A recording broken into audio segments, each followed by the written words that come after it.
Hello, my name is Nicholas Look, and my community health education project for Nursing 440 focuses on preventing sickle cell complications in adolescents living in Brooklyn's zip code 11233.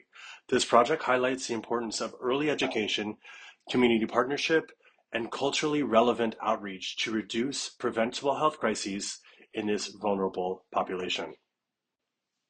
Sickle cell disease, or SCD, is a serious inherited blood disorder that primarily affects African American communities. For this project, I chose to focus on adolescents between the ages of 13 and 18 living in zip code 11233 in central Brooklyn. This age group is critical because they are at high risk during the transition from pediatric to adult care.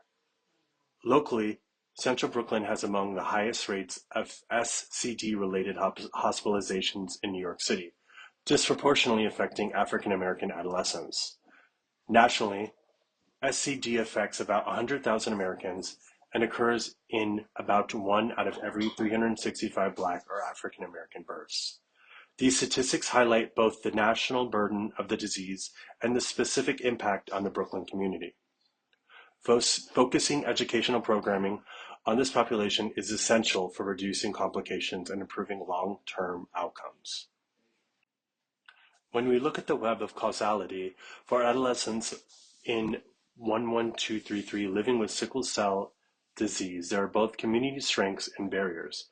Two key strengths include the presence of the Sickle Cell Thalassemia Patients Network, or SCTPN, which is an advocacy and support organization located in Brooklyn, and the availability of school-based health centers that provide adolescent health outreach. These strengths can be leveraged to reach teens in ways that are both accessible and culturally relevant. On the other hand, there are also significant barriers. One is the high poverty rate of 24.5% in zip code 11233, which limits access to healthcare resources. Another is limited awareness among adolescents and their families about how to prevent sickle cell complications.